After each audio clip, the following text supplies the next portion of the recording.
अस्सलाम वालेकुम दोस्तों, इस वीडियो में मैं आपके साथ मोस्ट इम्पॉर्टेंट चीज़ शेयर करूंगा और इस वीडियो को पूरा देखें, दोस्तों का ज़रूर शेयर करें। आपका कॉन्सेप्ट 100% क्लियर हो जाएगा। उसके बाद आप किसी भी जॉब की तैयारी करेंगे ना, आराम से टेस्ट पास कर सकते हैं।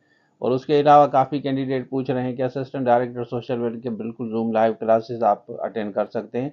असिस्टेंट स्कूल कॉलेज एजुकेशन के बारे में आप पूछ रहे हैं, वो भी हमारे पास है। ईसीटी है, कोई भी कोर्स चाहिए, अकाउंट्स का चाहिए। इसके अलावा सब्जेक्ट स्पेशलिस्ट, ये 6 सब्जेक्ट्स आपको नज़र आ रहे हैं।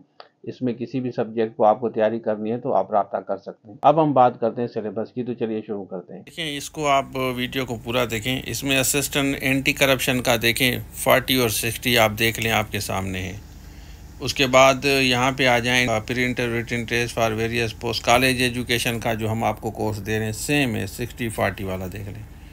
उसके बाद यहाँ पे आ जाएं, ये वाला देखें, ये है स्कूल एजुकेशन का जो अभी जॉब्स में जिसमें अप्लाई किया है, ये सेम आपका कोर्स है। जॉब्स देखें कितनी है, लेकिन सिलेबस आपका कोर्स वही है, सेम।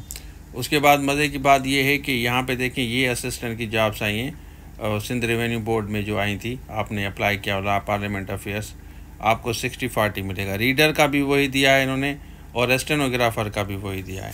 उसके बाद यहाँ पे आते हैं, ये देखें लाइव स्टॉक फिशरीज, जो ये एंटी करप्शन वाली हो गई, इसमें 20 इंग्लिश दिए, बाकी 80 आपका वो दिया है।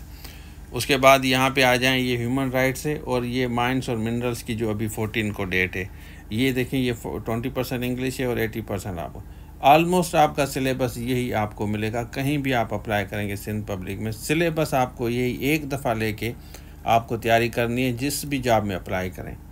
अच्छा, आपने देख लिया, तो असिस्टेंट का सबका सिलेबस एक ही है। सबका सिलेबस असिस्टेंट की जॉब सिंध पब्लिक में कोई भी आएगी ना, सिलेबस एक दफ़ा आपको लेके तैयारी करनी है, एक दफ़ा वही सारी चीज़ें पढ़नी है। इट मीन्स कि अगर आप एक दफ़ा सही से सब चीज़ों को देख लें ना, जो जो चीज़ें हम आपको बता रहे हैं, तो आपकी जॉब कहीं नहीं जा रही। दूसरी बात यह है कि काफ़ी बच्चे ये सवाल करते हैं, देखिए हमारे पास पर्सनल जो टाइम होता है ना, वो रजिस्टर कैंडिडेट के लिए होता है। हम उन कैंडिडेट्स का इशू रिजॉल्व करते हैं जो ऑलरेडी रजिस्टर्ड है। जर्नल क्यूरीज हम इसलिए नहीं लेते क्योंकि ये जिम्मेदारी नहीं है। स्लिप नहीं आ रही या और कोई इशू हो रहा है तो वो हम देखते हैं, हमारी टीम देखती है कि एक हमारी टीम है जो इसी चीज़ को देखती है कि इनके इश्यूज कौन कौन से रिजॉल्व करें।